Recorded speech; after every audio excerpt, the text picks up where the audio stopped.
जय गोपाल राधा कृष्ण गोविंद गोविंद, जय गोपाल राधा कृष्ण गोविंद गोविंद, जय गोपाल राधा कृष्ण गोविंद गोविंद। जय जय श्री सीताराम। राम अतर्क बुद्धिमन बानी, मत हमार असु सुनहु सयानी। रामचरितमानस में बाबा तुलसीदास जी शिव जी भगवान के द्वारा कहलाते हैं उमा जी से कि हे उमा, हे पार्वती, परब्रह्म राम मन बुद्धि वाणी के द्वारा तर्क से नहीं जाना जा सकता। मन, बुद्धि और वाणी ये तीनों वस्तुएं सांसारिक वस्तुओं का तो ज्ञान करा देती है, लेकिन उस परब्रह्म परम तत्व को ज्ञेय कराने के लिए मौन है, नहीं करा सकती। क्योंकि जड़ वस्तु से जड़ वस्तु का ही ज्ञान हो सकता है। उस चेतन तत्व, परम तत्व, चिदानंद स्वरूप भगवान का ज्ञान ये कराने में असमर्थ हैं। कंठोपनिषद श्रुति कहती है, नायमात्मा प्रवचनेन लभ्यो मेधया ने बहुना श्रुतेन। ने बहुत प्रवचन करने से मैं जाना जा सकता हूँ, न बहुत बुद्धि के द्वारा जाना जा सकता हूँ, और न ही बहुत सुनने से, कथा, प्रवचन, बुद्धि, इन तीनों से मैं नहीं जाना जा सकता। दूसरी जगह फिर कहते हैं, नैव वाचा न मनसा प्राप्तुम शक्यो न चक्षुषा। न वाणी द्वारा न मन के द्वारा मुझको प्राप्त नहीं किया जा सकता, और न ही नेत्रों के द्वारा मुझे देखा जा सकता। तो फिर कैसे जाना जा सकता है? भगवान को कैसे जाना जा सकता है? उत्तरकांड में कागभूषण जी गरुड़ जी महाराज से कहते हैं, राम कृपा बिन सुन खगराई, जानी न जाए राम प्रभुताई। भगवान की प्रभुता, भगवान को जानना राम की कृपा के द्वारा ही सुलभ है। राम की कृपा के बिना उसको जाना नहीं जा सकता। गीता में भी 11वें अध्याय के 53वें श्लोक में कहते हैं, नाहं वेदेन तपसा निदानेन चेज्जया शक्य एवं विधो द्रष्टुम दृष्टवानसि मां यथा। गीता में कहते हैं भगवान अर्जुन से कि हे अर्जुन, मैं वेदों से, न तप से, न दान से और न यज्ञ से ही देखा जा सकता हूँ। उसके आगे के श्लोक में फिर कहते हैं, भक्तया त्वेन अनन्या शक्य अहमेव विधोर अर्जुन ज्ञातृम दृष्टुम च तत्वेन प्रवेष्टुम च परन्तपे। अनन्य भक्ति के द्वारा ही जीव मुझको जान सकता है और तत्व के द्वारा मुझ में प्रविष्ट हो सकता है और मुझे देख सकता है। रामचरितमानस में भी वाल्मीकि जी के द्वारा बाबा कहलवा रहे हैं, जग पेखन तुम देखन हारे, विधि हरि शंभु न चावन हारे। तेऊ ने जानई मरम तुम्हारा, और तुम्हीं को जानन हारा। ब्रह्मा जी और शिव जी भी आपके मरम को नहीं जान सकते, यानी आपकी माया को नहीं जान सकते। देवी ऐसा गुणमयी मम माया दुरत्या। ये माया बहुत दुरत्या है और मेरे को भी नहीं जान सकते। तो कैसे जान सकते हैं? तेऊ जान सोई जानई यही देहु जनाई, जानत तुम ही होई जाई। जिसके ऊपर, जिस जीव के ऊपर आप कृपा करते हैं, वह जीव ही आपको जान सकता है। और जानने के बाद आप में और उसमें कोई अंतर नहीं रहता। एक गेहूं को यदि गेहूं के ढेर में मिला दिया जाए तो उसमें फिर कोई अंतर नहीं रह सकता, उसको कोई छांट नहीं सकता। वो जीव तत्व जो अविनाशी है, उस अविनाशी में मिल जाएगा तो फिर वो अलग, उसका कोई अस्तित्व नहीं रहेगा, उसमें मिल जाएगा। और मिल जाएगा जब उस प्रभु को जान जाएगा तो फिर बताएगा कौन कि मैंने कैसे जाना। एक बड़ी दुविधा साधक के सामने आती है कि भगवान को कैसे जाना जाए। तो शास्त्रों में, ग्रंथों में, संतों ने, सबने यही कहा है, राम कृपा बिन सुन खगराई, जानी न जाए राम प्रभुताई।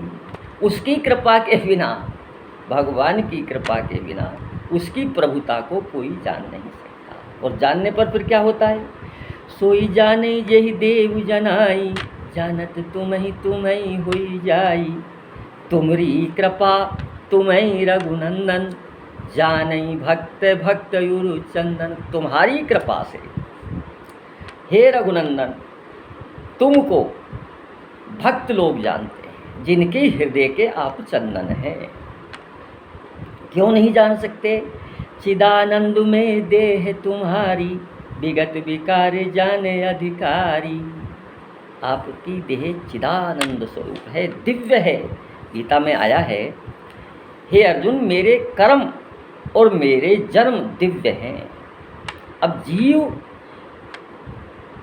बिना उसकी कृपा के जान नहीं सकता। ईश्वर को जानने का एक ही उपाय है, अनन्य रूप से भगवान की शरण लेना। बिना अनन्यता के, बिना भगवान की शरणागति के जीव भगवान की प्रभुता को नहीं जान सकता। अकाट्य सत्य है। तर्क द्वारा अनेक दार्शनिकों ने, भारतीय जो दर्शन शास्त्र के ज्ञाता हुए हैं, उन्होंने प्रमाणों द्वारा जिस वस्तु का ज्ञान किया जाए उसके बारे में बहुत विस्तृत विवेचना की है। प्रमाण यानी जिसके द्वारा सांसारिक वस्तुओं का ज्ञान किया जाए वो प्रमाण।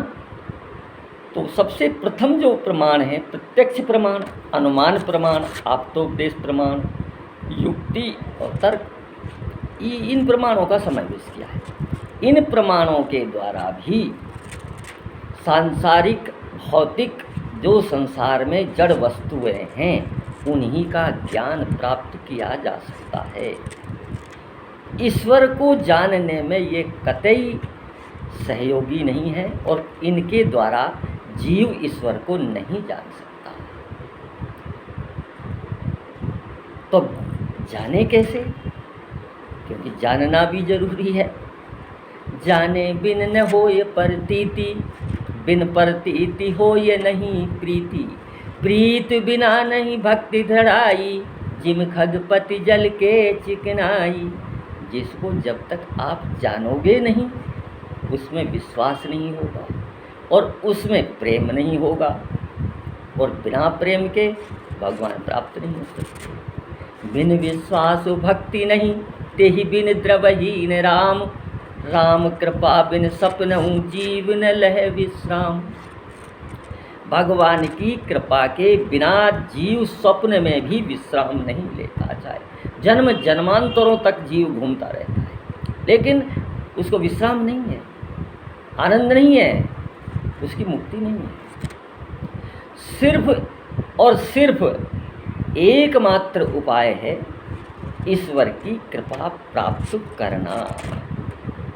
अब ईश्वर की कृपा कैसे प्राप्त हो, ये भी एक अलग विषय हो गया।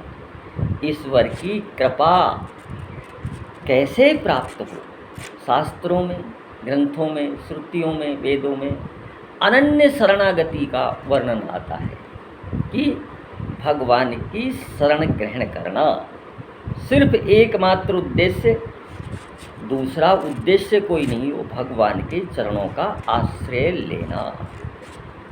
भगवान के चरणों का आश्रय लेने पर भगवान स्वयं जीव पर कृपा करते हैं और अपने आप को जना देते हैं। गीता में भी अर्जुन को जब विराट स्वरूप दिखलाया तो अर्जुन घबरा गया, ज्ञान चक्षु दिए तो ही अर्जुन विराट स्वरूप को देख पाया, वरना जो रात दिन भगवान के साथ रहते थे उनके सखा अर्जुन में इतनी क्षमता, इतनी शक्ति नहीं थी कि उनके विराट स्वरूप को देख पाए। भगवान की कृपा ही हुई, भगवान की कृपा से ही उन्होंने उस स्वरूप का दर्शन किया। तो अनन्य शरणागति, अनन्य शरणागति भगवान का होकर भगवान के लिए भगवान का भजन करना, भगवान को भजना। एक भरोसो एक बल एक आस विश्वास, एक राम घन श्याम चित चातक तुलसीदास। एकमात्र भगवान के ऊपर आश्रित रहकर, उस पर भरोसा रखकर, उसमें विश्वास रखकर उसको, उसके लिए ही भजना। उद्देश्य सिर्फ एक हो, भगवान प्राप्ति का। भक्तियों का वर्णन भी अनेक आया है, कहीं 9 आया है, कहीं 84 भक्तियों का वर्णन दिया है, लेकिन वस्तु स्थिति भक्ति के 3, प्रथम द्वितीय और तृतीय 3, उत्तम मध्यम और निम्न, ये 3 भेदी विशेष दृष्टिगोचर होते हैं। उत्तम भक्ति वही है जो भगवान का भजन भगवान के लिए करे, उद्देश्य सिर्फ वही हो। मध्यम भक्ति कुछ संसार को चाहे, कुछ भगवान को चाहे। निम्न भक्ति जो सांसारिक कार्य के लिए भगवान को भजे, वो निम्न भक्ति है। तो अनन्यता से भगवान की शरण में जाकर, शरण में जाने पर जीव का कोई कर्तव्य नहीं रह जाता, वो सब जिम्मेवारी, सारा जीव का उत्तरदायित्व भगवान पर रहता है। प्रपत्ति, अनन्य शरणागति से भी एक और शास्त्रों में शब्द है प्रपत्ति, यानी भगवान के चरणों में गिरना। अब भगवान जैसा रखें, जैसा जीव को कोई संकल्प विकल्प नहीं, सिर्फ भगवान के लिए भगवान का भजन करना। मैं तो तेरा हो गया यह भाव जिस दिन आएगा, तेरे जीवन रथ का कान्हा सारथी बन जाएगा। जिस दिन मैं तेरा हूँ तू मेरा है और मेरा कोई है ही नहीं, मेरे तो गिरधर गोपाल दूसरों ना कोई में अनन्यता है।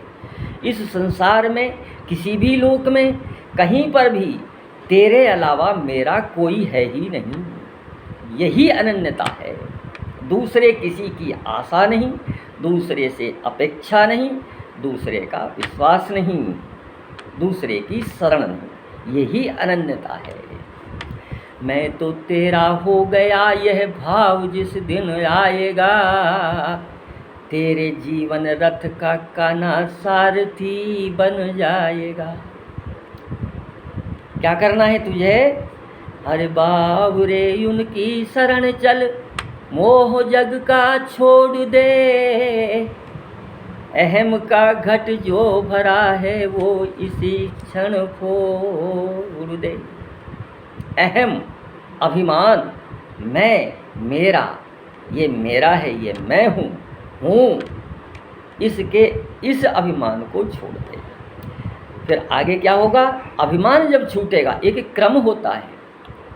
ईश्वर दया करते हैं, कृपा करते हैं, यद्यपि अकारण करुणा वलय हैं, लेकिन शास्त्रों में जो क्रम बताया है, अभिमान छूटने पर क्या होगा?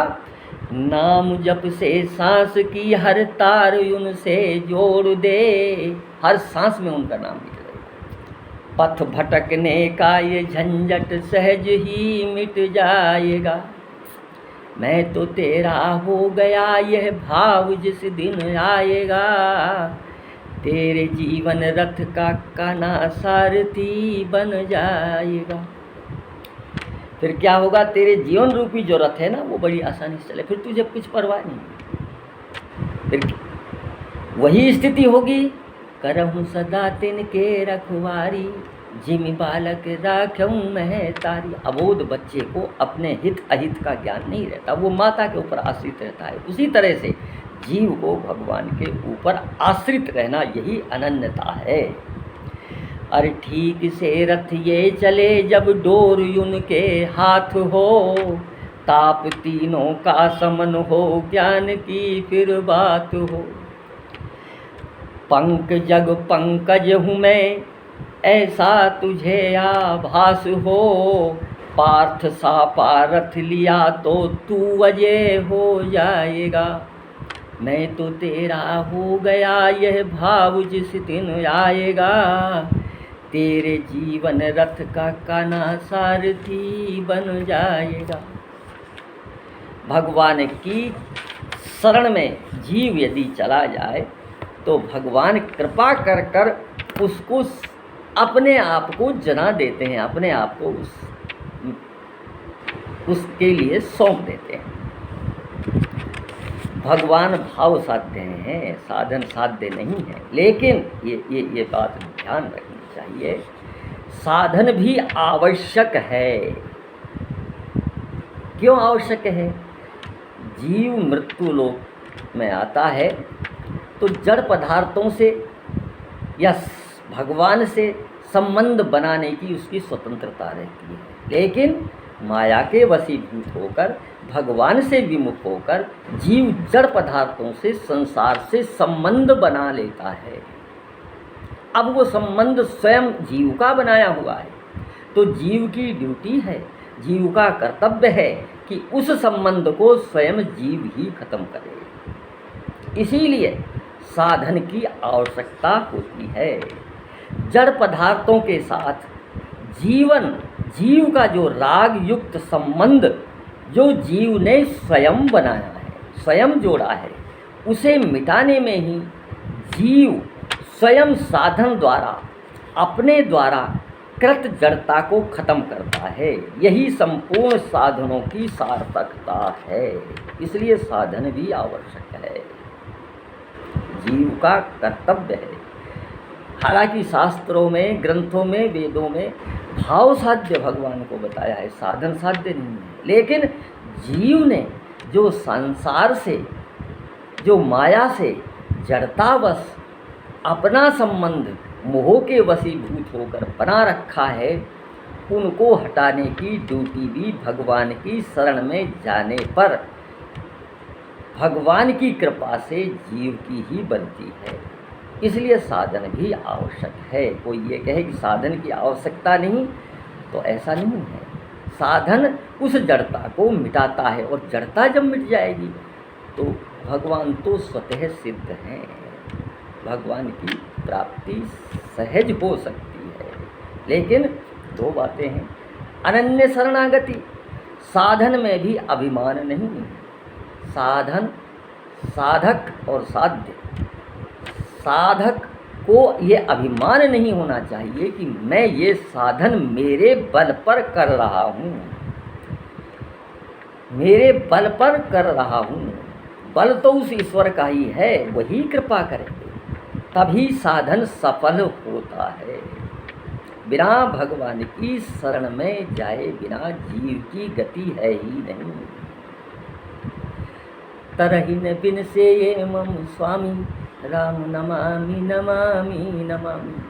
कागभूषण जी कहते हैं कि मेरे प्रभु की शरण में जाए बिना जीव तर ही नहीं सकता, उद्धार नहीं हो सकता। इसलिए जीव का ये प्रथम कर्तव्य है कि भगवान की अनन्य शरणागति, भगवान के चरणों में प्रपत्ति हो, तभी जीव का कल्याण हो सकता है। जय जय सिया राम। हरे राम राम राम हरे हरे, हरे कृष्ण कृष्ण कृष्ण हरे, हरे राम राम राम हरे हरे, हरे राम राम राम हरे हरे, हरे राम राम राम हरे हरे, हरे कृष्ण कृष्ण कृष्ण हरे हरे। जय जय श्री सीताराम।